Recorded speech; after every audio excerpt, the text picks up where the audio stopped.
麦わらの一味だ。先日4校になったやつ。4校ともなれば在庫をたくさん持ってるはずだろ。だとしたらお前がミスをした。船にいる剣士を見てみよう。海賊外のゾロ。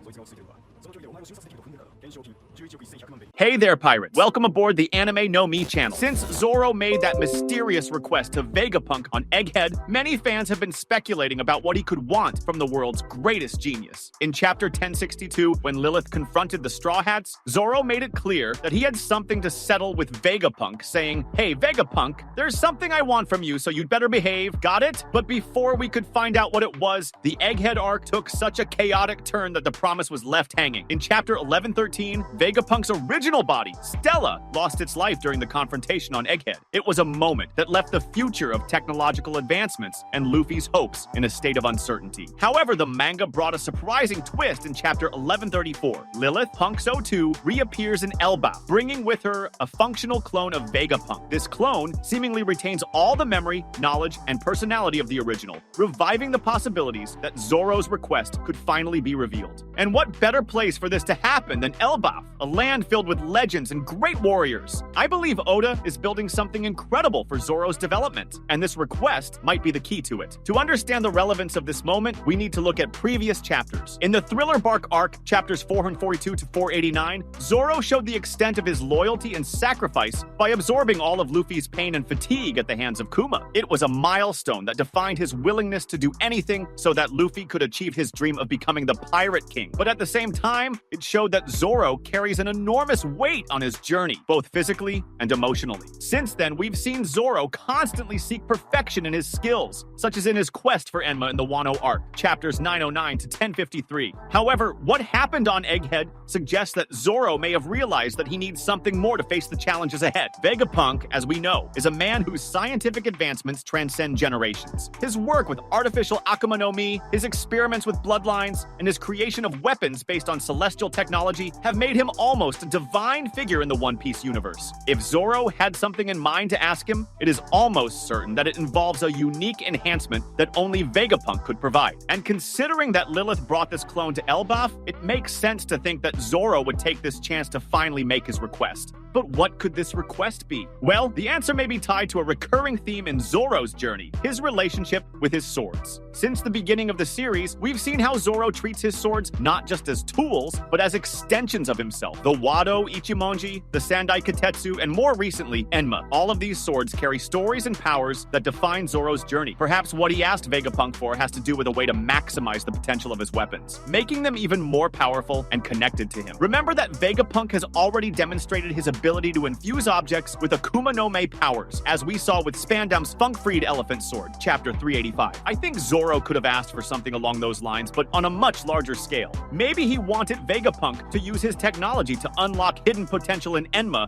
or even to create a new sword that would complement his Santoryu style in an unprecedented way. And since Elbaf is a land of giants and legends, it is possible that the forging of legendary swords is part of the local culture, which would further emphasize the connection between Zoro's request and this arc. Additionally, there's another intriguing possibility. Zoro's request may be related to his own body. Since receiving Enma, we've seen how much this sword demands from its user, draining Haki at an alarming rate. Zoro is incredibly resilient, but even he has limits. Perhaps he has realized that he needs some way to overcome these physical limitations to continue growing as a swordsman. Vegapunk, with his expertise in bioengineering and scientific Haki, could have the solution for this. I imagine that Zoro could have asked for something that would help him endure the prolonged use of Enma, or even fully master its power without compromising his vitality. Another important point is the presence of Lilith in Elbaf. She is the embodiment of Vegapunk's more aggressive and pragmatic side, and it's interesting that she is the one who brings Stella's clone to this arc. This suggests that Zoro's request may involve something that is not only scientifically advanced, but also dangerous or ethically questionable. Perhaps it's something that only Lilith would be willing to carry out, even among the other Vegapunk clones. In narrative terms, this development would also be a perfect opportunity to explore more of Zoro's relationship with his identity as a swordsman. He has always been driven by his dream of becoming the world's greatest swordsman, but that doesn't just mean defeating Mihawk. It also involves understanding what it means to be a swordsman in a world full of magical powers and advanced technologies. Zoro's request to Vegapunk may be a way to show that he's willing to evolve and adapt to achieve his goal, even if it means resorting to unorthodox methods. And of course, we can't forget Elbaf's role in this context. This is a land that has been constantly mentioned throughout the series as a place of great importance, both culturally and narratively. If Zoro is going to reveal his request to Vegapunk here, it's because this is the right moment and place for it. I believe Oda is building something much bigger than just a battle arc in Elbaf. He's setting the stage for the next big leap in the Straw Hats' development as a whole, and Zoro will surely be at the center of it. What makes this situation even more fascinating is the fact that regardless of what Zoro asked for, it will certainly have far-reaching consequences for his journey and for the story as a whole. Zoro's presence in Elbaf, along with the return of a Vegapunk clone, opens doors to one of the most intriguing plots involving the Straw Hats' fate and their connection to Loki, the fallen heir of Elbaf.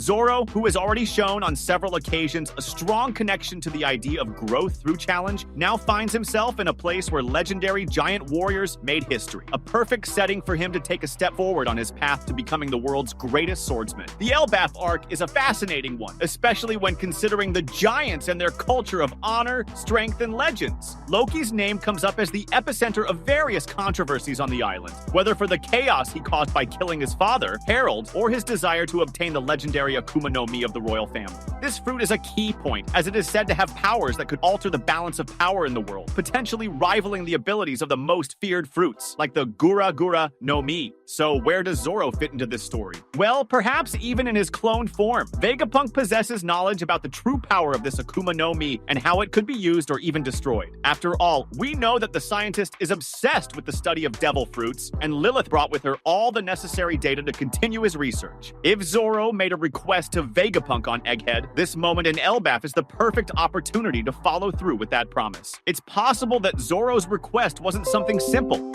like a weapon or a direct enhancement. Perhaps he asked for information on how to neutralize the abilities of a devil fruit without relying on Kairoseki or Haki. This is because during his journey, Zoro has faced opponents who, even though less skilled with swords, challenged him with powers that ignored his raw strength. Vegapunk, with his vast knowledge, could be the key to uncovering secrets that even the giants of Elbaf didn't understand about the fruit that Loki so desired. Now, speaking of Loki, his connection to the Atom Tree where he is chained is emblematic. This tree, mentioned since the Water 7 arc as the source of the wood that built the Thousand Sunny, seems to be connected to various legends in the One Piece world. It's not hard to imagine that Zoro and Luffy's presence in Elbaf isn't just coincidence. The symbolism of the tree and what it represents to the giants' culture could be crucial to the development of both the arc and Zoro's character. Imagine a situation where Loki, in his desperation, tries to use Zoro as a means to escape his chains. The giant might see in the swordsman a unique opportunity. Zoro's skill with swords, especially with legendary weapons like Enma, might be able to cut the Kairoseki chains binding him. This would put Zoro in a moral dilemma. Freeing Loki could mean causing immense chaos in Elbaf, but it could also be the chance to confront him directly and prove his worth as a warrior. However, we know that Zoro is loyal to his principles and isn't easily manipulated. If Loki directly challenges him, that might be the push Zoro needs to finally surpass his limits. And perhaps in this confrontation, Vegapunk could play a crucial role. If the scientist really has knowledge about the properties and limitations of devil fruits, he could offer Zoro a strategic advantage, allowing him to fight on equal terms against an opponent with such devastating powers. Another intriguing point is Shanks' presence in this narrative.